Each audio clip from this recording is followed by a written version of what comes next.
Hey, and welcome back to this channel. My name is Maggie, and as you see the title, it's changed from Maggie Life Talk Show to Nurse Maggie. Yes, you might wonder why the title changed from Maggie Life Talk Show to Nurse Maggie. Well, within this very year, 2021, that's when I graduated and I became a nurse, and I was like, okay, yeah, maybe it was time to change the name to Nurse Maggie 046. 046 is the code of where I live.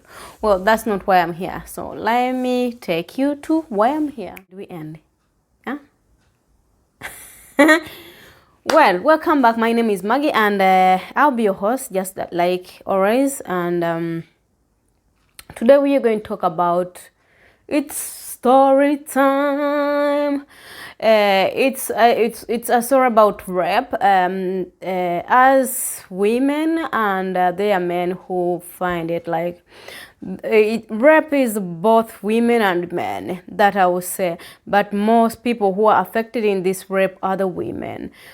In this story, I hope you learn something and you learn to protect your children at all costs. So here's the story, and I just have to let you know that no tears are going to be shed today, and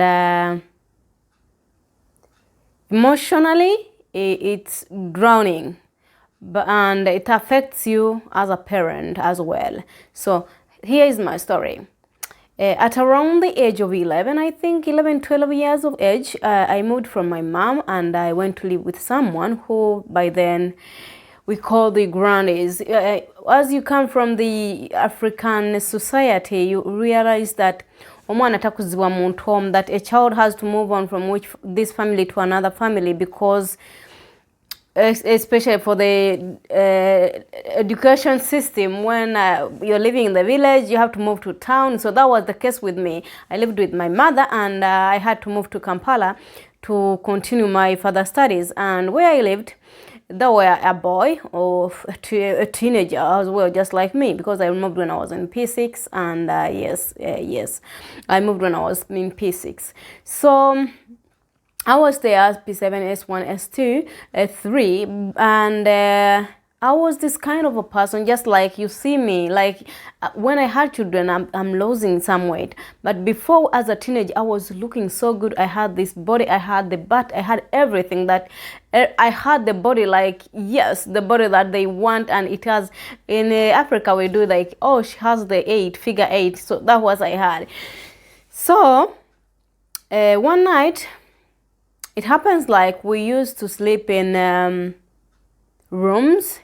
Parents of this boy used to sleep in a separate house, and for us, we used to sleep like 8, 9 children. We used to sleep in the same room, but in this room there was something called the double deck, like a bed which is double, and actually it was triple. In Uganda or in Africa, I think most beds are like triple, like they are 3 down in the middle and upwards. So I was myself sleeping down on the floor, and by then I had come with my brother. So my brother used to sleep up, and then other 2 kids were in the middle, and then other kids in the middle, and then there was a bed besides. That was my niece, or is it a niece or whatever? So that was her bed. I think she was a woman, is a niece or a cousin. Okay, well, she was sleeping somewhere there with children as well. So this day of the fete, or this fateful day as they call it, as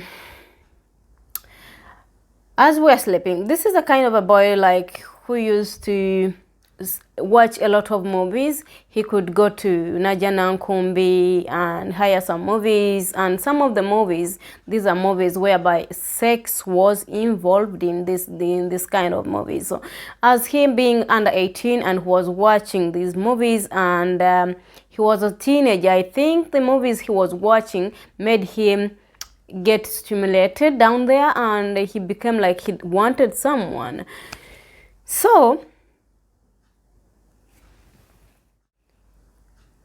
So as I was sleeping, I think it was around, because we almost slept always at around 11. I think it was around 1 o'clock in the night when everyone was sleeping. So I was sleeping down on the mattress, and he was seated down there and he was watching his TV. So as I was sleeping, I heard someone coming into close to my face, and this person tried to kiss me. Remember, at this time I was in senior 4, but at this time I was a virgin. I had never had a boyfriend, and I didn't even know how to kiss. Like, I was so innocent. So I had someone coming to my face, trying to kiss me and holding me. Then I had to wake up. So when I woke up, he pretended to be like he was sleeping and was dreaming. Yes, that's what happened.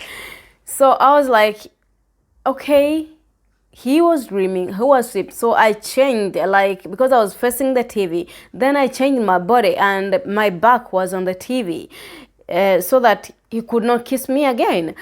So I slept, and then a few days went by, and I changed the bed because this, can I call her, is it a cousin or niece of mine? It's a cousin. So she was not at home this time.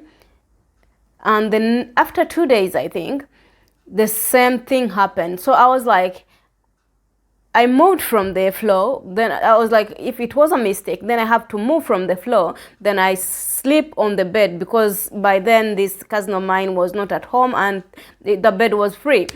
So after his second attempt, so I was forced to move from the floor and go sleep on the bed. So when I was sleeping on the bed, and I was like, oh, I'm very sure here I'm very safe, very, very safe, because at least, I don't know, he cannot give me an excuse why he's on the bed when he's supposed to sit down and watch the movie.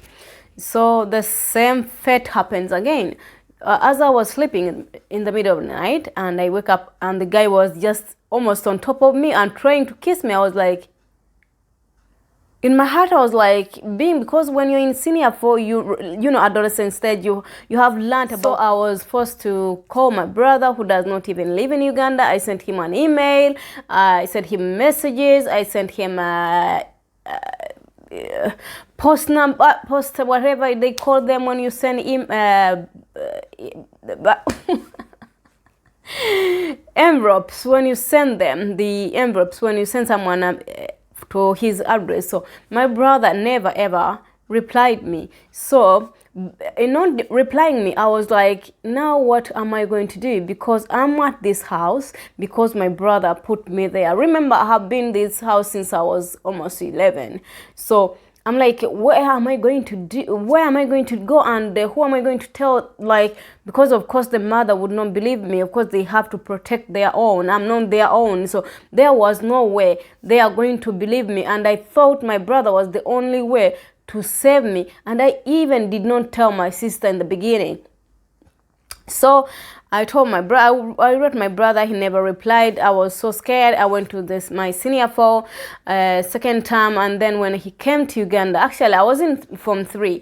In senior 4, when he came to Uganda, that was in Uganda, he came to Uganda, and around May, I think, when we were in the second term, and I told him, I sent you a letter, and this happened, and you never replied. I'm not safe going back to the house, this and this. So he was supposed to talk to one of my sisters, and he was like, you have to take up this child, because it might not end up well. He did not tell them why he was moving me from the place. And this, I tell you, that it was only between him and me that knew why I was moving. So after leaving, the people here call it international school, but for us we call them the boarding schools. So after leaving the boarding school on the second term, I was told by my sister, who's now the late, that you ain't going to go back there where you were, and you're going to be staying with us. You don't know how excited I was. I was so excited that I survived rape 3 good times. But did I really survive rape? Or was I at one point was I even raped at one point?